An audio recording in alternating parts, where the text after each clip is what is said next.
Bonjour à tous, bienvenue sur ce PEPS Live de l'agence marketing PepsWork, spécialiste en nutrition, sport et santé. La période du confinement aura été un vrai tsunami pour les clubs de fitness, mais peut-être aussi un starter imposé pour évoluer le business model et l'offre de ce marché vers plus de digitalisation. Peut-être que les clubs auront compris qu'une salle 3.0, ce n'est pas seulement avoir un Facebook, mais bien de proposer des solutions digitales à leurs clients. Pour répondre à cette thématique, j'ai le grand plaisir d'accueillir Stéphane Sintès, responsable et conseiller technique chez Radical Fitness Europe. Bonjour Stéphane. Bonjour Florence. Stéphane, est-ce que tu peux nous présenter rapidement Radical Fitness? Alors, en fait, Radical Fitness est une société d'Argentine. Son siège est à Buenos Aires et nous sommes spécialisés dans la mise en place de programmes d'entraînement live avec des licences et des formations pour les coachs sportifs. La deuxième solution, ce sont les cours vidéo. Et la troisième solution que nous venons de sortir, c'est la VOD Home à domicile, à l'intention des adhérents, mais à disposition des professionnels de la remise en forme. D'accord, très novateur. D'après toi Stéphane, comment la crise du Covid-19 a impacté l'industrie du fitness? Alors, pour moi, la crise du Covid-19 a été un accélérateur de particules, si je puis le dire.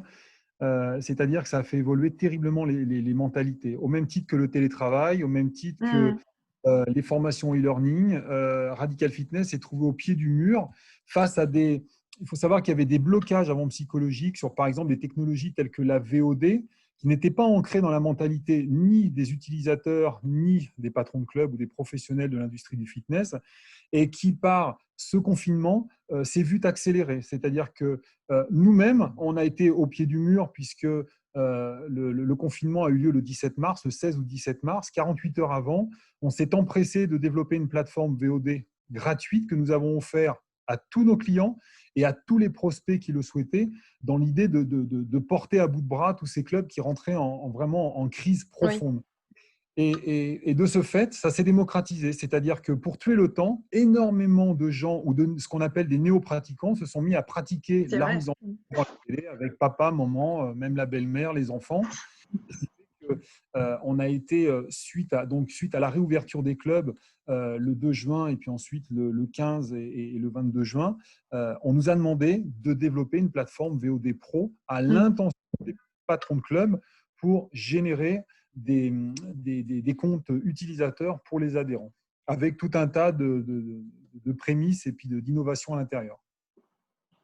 Alors, D'accord. je pourrais développer un petit peu, mais Et quel est déjà ce premier bilan de cette offre VOD auprès des clubs? alors, très positif, très positif. La seule chose, c'est qu'effectivement, il faut enfoncer le clou en faisant de la pédagogie, parce qu'il y a encore de la résistance au changement. C'est peut-être propre à notre culture et notre pays.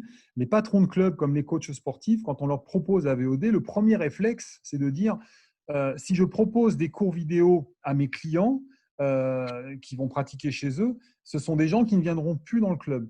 Et en fait, on s'est rendu compte que énormément de coachs sportifs se sont mis à travailler, à développer leurs propres cours vidéo pour être suivis. D'autres sociétés ont développé des plateformes VOD. Et on se rend compte qu'en fait, c'est l'effet contraire qui se produit. Hmm. Aujourd'hui, avec le confinement, on s'est rendu compte qu'on doit absolument apporter de la valeur ajoutée et que de toute façon, le fitness se proposera à 360 degrés. Les clubs, c'est fini. La pratique de la remise en forme dans les clubs ne se résumera pas à ça, plus à ça plutôt. Elle va se résumer à la pratique dans les salles de remise en forme, sur les lieux de travail, ce qu'on Oui, appelle les corporates, pendant les temps de vacances, et puis au domicile des particuliers. c'est Et ça. aujourd'hui, un club doit pouvoir prolonger son action en entrant dans l'intimité des adhérents. C'est ça. Le club, c'est pas juste un jour sur deux de 17 à 18, quand je Non, suis non, dans non. les quatre murs du club, mais c'est effectivement le club qui vient à moi tout au long de la semaine, tout au long de la journée. Exactement, c'est ce qu'on dit. Si l'adhérent ne peut pas venir au club, eh ben, c'est le club qui se déplace chez l'adhérent. Et malgré des idées préconçues, apporter ce nouveau service suite au coronavirus, c'est quelque chose d'intelligent, de moderne, qui se fait déjà dans d'autres pays. On est très en retard par rapport à ça, comme je l'ai dit en introduction, le télétravail ou les formations Ouais. e-learning. Et ce qui fait que nous, on a développé ça et aujourd'hui, nos clients sont… Voilà. avec une autre originalité, c'est que chez Radical Fitness, on a une particularité, on n'est pas misanthrope, on fait du business, c'est de penser aussi aux acteurs de la remise en forme et des professionnels, et c'était de dire d'une plateforme VOD, comment apporter un service nouveau et de faire en sorte que ces patrons de club ou ces coachs euh, euh, régénèrent leur fonds de commerce et la trésorerie qu'ils ont perdu pendant 2 mois. Donc, notre dispositif permet de gagner de l'argent.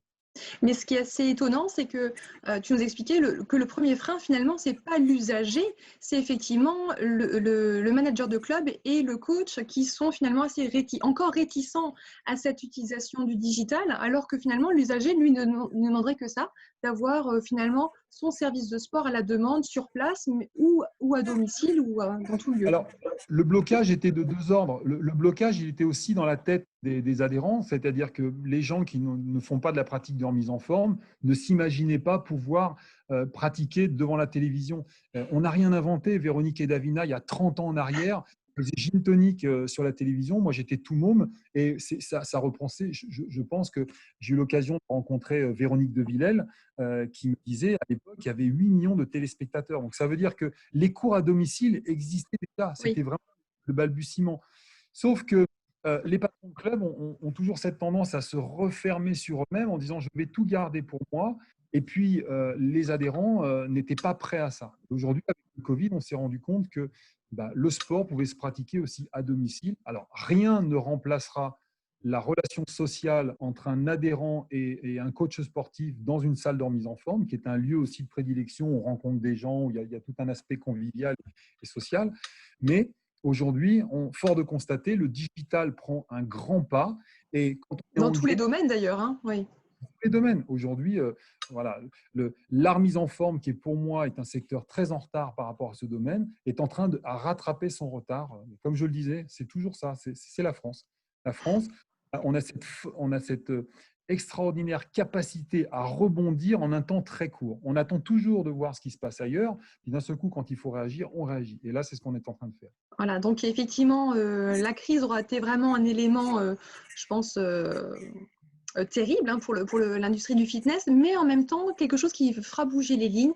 Je pense que définitivement, il y aura eu un avant et un après-crise pour les clubs de fitness et le marché du fitness en France. D'après toi, Stéphane, avec ton expérience et justement maintenant aussi cette ouverture sur le digital, d'après toi, quelle sera l'après-crise pour les clubs de fitness? L'après-crise, obligatoirement une profonde transformation.